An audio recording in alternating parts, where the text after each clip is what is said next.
Assalamualaikum warahmatullahi wabarakatuh. Kembali lagi dengan saya Sophia, NIM 19022130, jurusan PG PAUD, mata kuliah Administrasi Supervisi dan Pendidikan. Baiklah, di sini saya akan menjelaskan tentang administrasi ketatausahaan sekolah. Tata usaha atau sering juga disebut tata laksana merupakan bagian dari keseluruhan proses administrasi.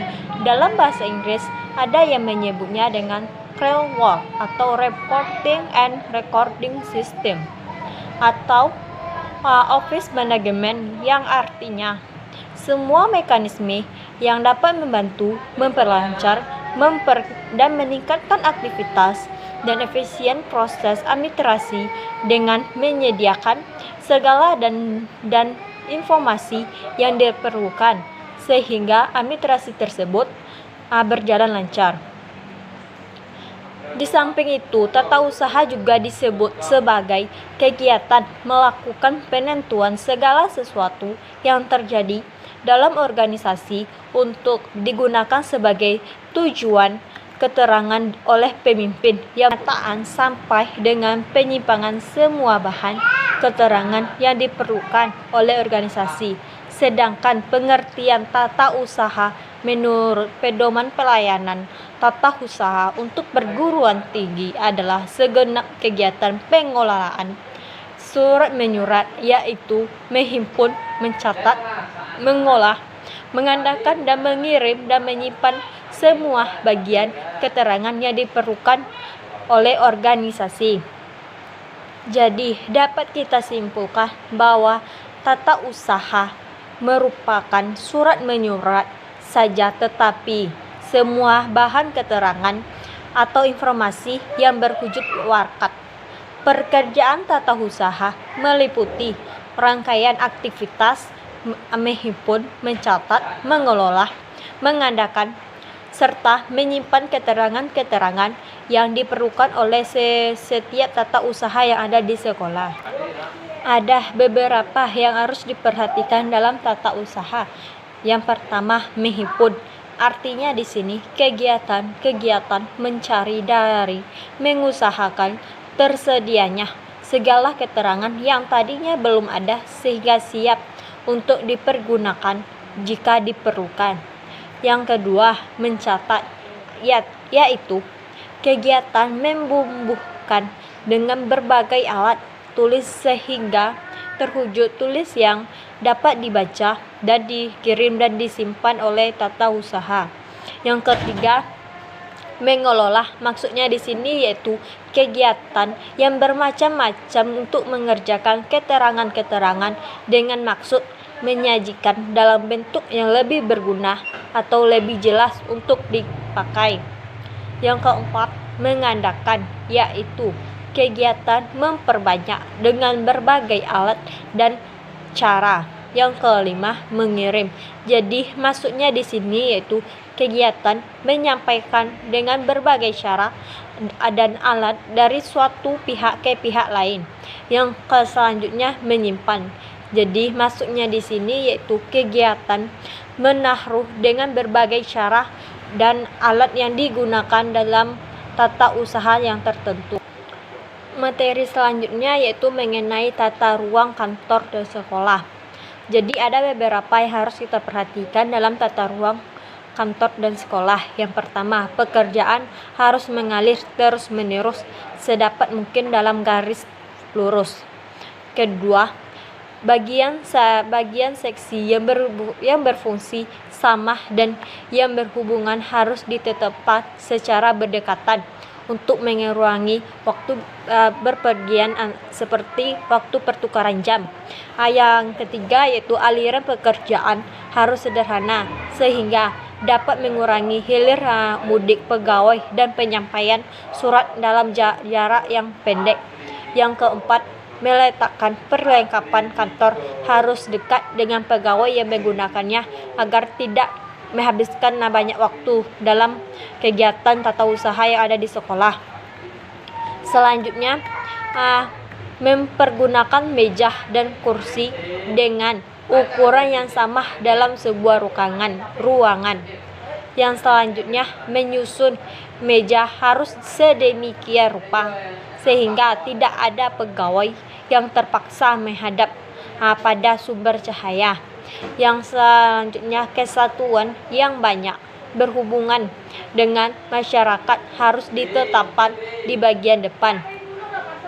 Selanjutnya yaitu satuan yang dipekerjakannya bersifat gaduh sebaiknya ditetapkan dekat jendela dan hendaknya dijauhkan dari satuan lainnya yang tidak berkepentingan dengan tata usaha. Selanjutnya yaitu hendaknya tempat arsip kantor berada pada dinding atau susun tangga yang mudah terjangkau oleh petugas tata usaha yang menjalankan tugasnya. Jadi ada beberapa tata bentuk dari ruang kantor. Yang pertama yaitu tata ruang tertutup. Jadi maksudnya di sini yaitu terpisah-pisah atau tertutup apabila susunan ruang untuk bekerja terbagi-bagi dalam beberapa bagian. Tapi di sini tentu adanya kelemahan dan kekurangan. Kelemahan yang didapatkan di sini yaitu pengawasan lebih sulit dilakukan karena terhalang oleh penyekat.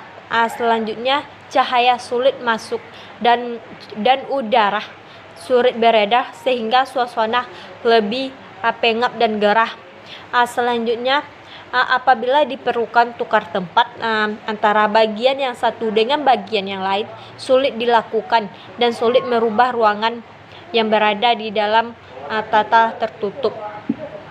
Selanjutnya itu apabila terjadi penambahan pegawai atau alat kantor pun perubahan mengenai proses penyelesaian suatu pekerjaan agak sulit menampungnya.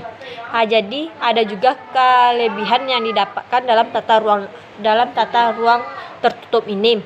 Sepertinya moral pekerja atau staf tetap terjaga.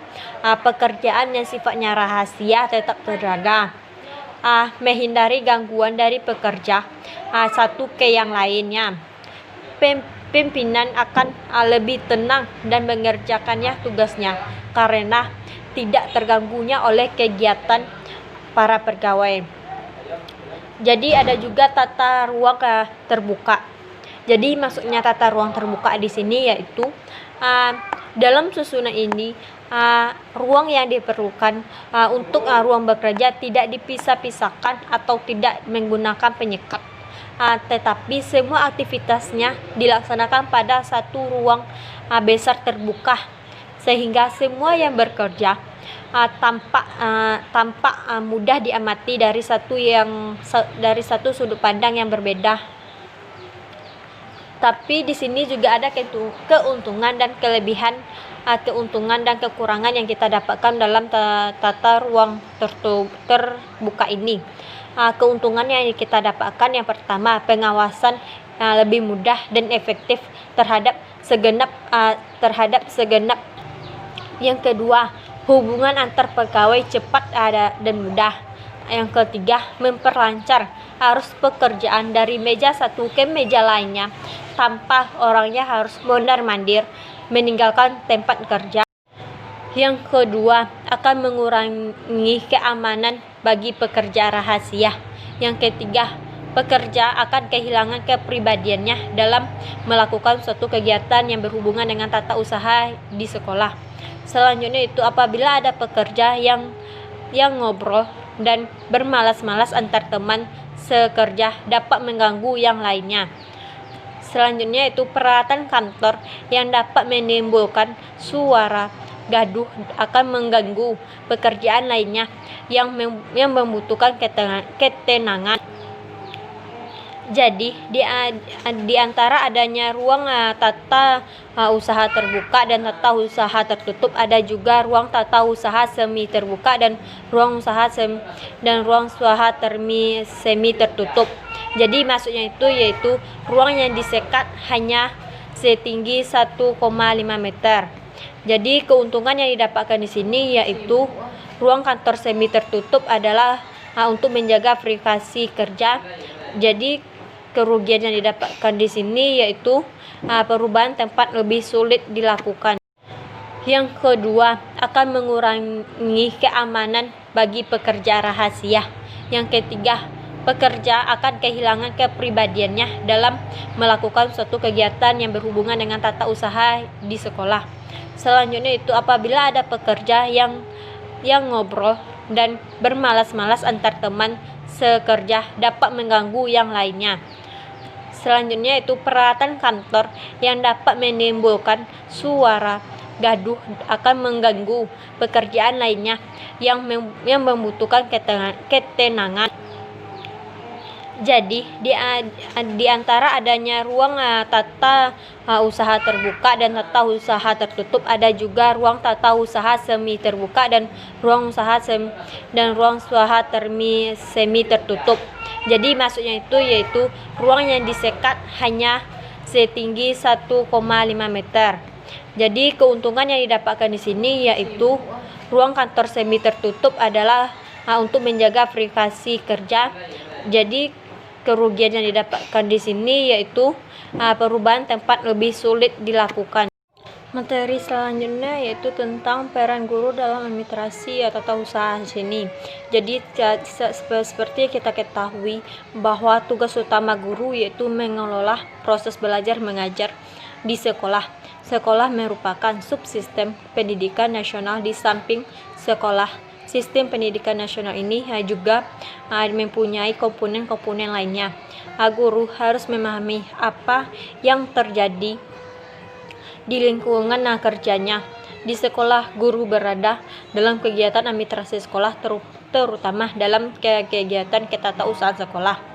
Sekolah melaksanakan kegiatannya untuk menghasilkan lulusan yang jumlah serta mutunya yang telah ditetapkan di sekolah.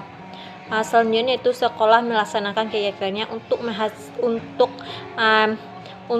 menjadi peranan guru dan melaksanakan proses perencanaan, perorganisasian, pengarahan,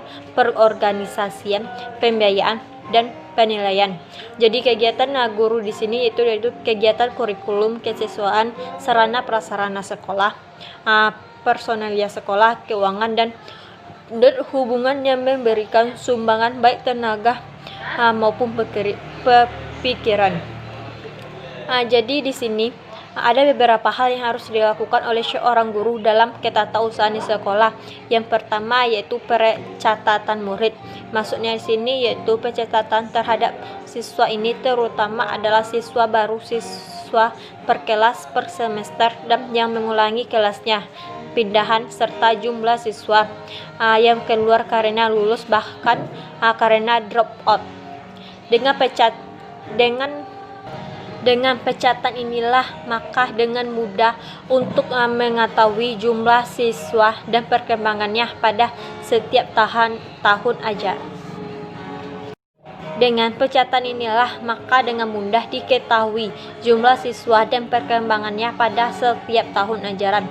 Di samping itu, tugas lainnya adalah mencatat daftar adik siswa dalam rangka untuk menghitung keaktifan siswa dan partisipasinya dalam kerjasama dan sebagai alat kontrol dalam menegakkan tata tertib sekolah. Dan yang terpenting adalah data tentang prestasi muridnya untuk dapat melihat kemajuan dan kemunduran dengan segera dapat dilihat dari dokumentasi siswa tersebut. Selanjutnya yaitu tentang pencatatan tentang guru. Maksudnya di sini yaitu data tentang keadaan guru harus dicatat dengan baik, terutama tentang jumlah data pribadi, masa kerja dan bahan data susulan kenaikan pangkatnya dan gejala gajinya. Demikian pula kehadiran guru yang melaksanakan tugas sebagai pegawai, terutama PNS yang sangat berguna untuk pembinaan guru itu selanjutnya. Selanjutnya yaitu pencatatan proses belajar mengajar (PBM). Jadi pengaturan proses belajar mengajar harus pun dilakukan dengan tertib. Hal ini mempengaruhi bagi kelancaran proses pendidikan di sekolah. Selanjutnya yaitu penertiban buku-buku tata usaha. Jadi Penertiban ini itu mengingat kegiatan komunikasi lembaga pendidikan baik secara lisan maupun tertulis dengan pihak luar dan dalam lembaga pendidikannya. Komunikasi dalam bentuk tertulis ini dilaksanakan melalui surat, telegram, nota, dan lainnya yang berhubungan dengan tata usaha yang berada di sekolah, sehingga perlu penertiban surat penyurat ini baik surat masuk maupun surat keluar. Jadi ada beberapa buku tata usaha, di antaranya itu buku agenda, buku arsip, dan buku ekspedisi. Baiklah, segitulah materi tentang saya mengenai administrasi ketatausahaan sekolah. Saya tutupi dengan wassalamualaikum warahmatullahi wabarakatuh.